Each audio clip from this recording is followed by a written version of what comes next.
Do'stlar, mana indutkalarimiz hech o'zini bir ushlay olmasdik, induklarning orasida yurardi.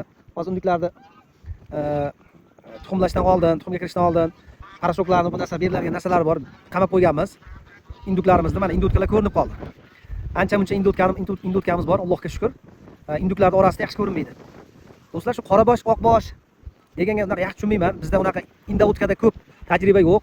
Qorabosh bilan oqbosh nima farqi bor? To'g'risi, qorabosh ham oqbosh ham masalan, oqbosh. Uch-qo'y. Oqbosh. Mana men oqbosh shamolga qarshi hozir o'tiribdi. Oqbosh. Qorabosh. Mana qorabosh. Mana qorabosh. Oradagi oqbosh. Qorabosh deydi, oqbosh deydi.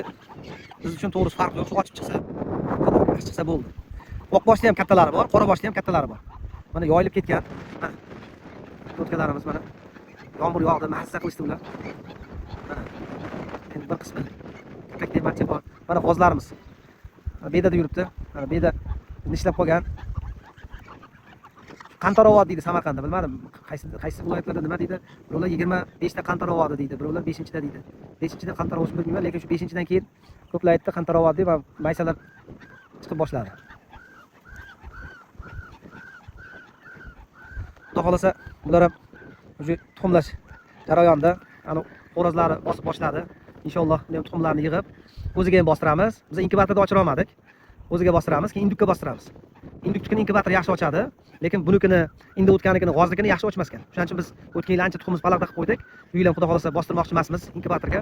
Bu yil ham indukka bostiramiz, induklarnikini inkubatorga ham bostiramiz, o'ziga ham bostiramiz. Chunki indugimiz ancha bor. Xudo xolasa bularga ham o'zlariga ham yetadi. Bemalol bosib chiqishiga. Qorabosh xo'roz. Bu katta ekan lekin. Buni har yil xo'rozlarni almashtiramiz. Bu yil ham almashtirdik. Xo'rozlarni almashtirsa bolalar yirik yaxshi chiqar ekan. Endi ustozlarim shunaqa degan, qanchalik to'g'ri?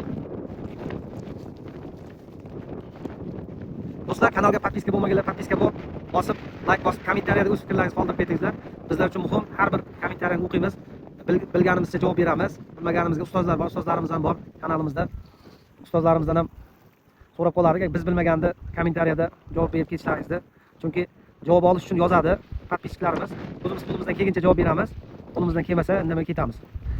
Bizda xato kamchiliklarimizni ustozlar to'g'rilab ketsa, ya'ni nima xato qilyapmiz, qayerda nima qilish kerak, nima qo'yish kerak. Masalan, indotkada unaqa biz tajribamiz ko'p emas. Shular yozib ketsa, o'qib, xato kamchiliklarimizni to'g'rilaymiz. Rahmat, ko'p veterinar akalarimiz telefon qilishadi. Do'stim, mana yoqda mana shunaqa qilasiz, bu yoqda bunaqa qilasiz deb, shunaqa veterinar akalarimiz bor ekan. Shu kanalimizda podpiska bo'lgan. O'sha ko'p narsani to'g'rilab, noto'g'ri qilgan narsamizni shunaqa qiling deydi, to'g'rilaymiz. Shuning uchun bizdan yaxshi biladigan ustozlarimiz shu narsalarni xato kamchiliklarimizni aytib ketsa, to'g'rilashga harakat qilamiz. Hammaga rahmat, sog' salomat bo'linglar.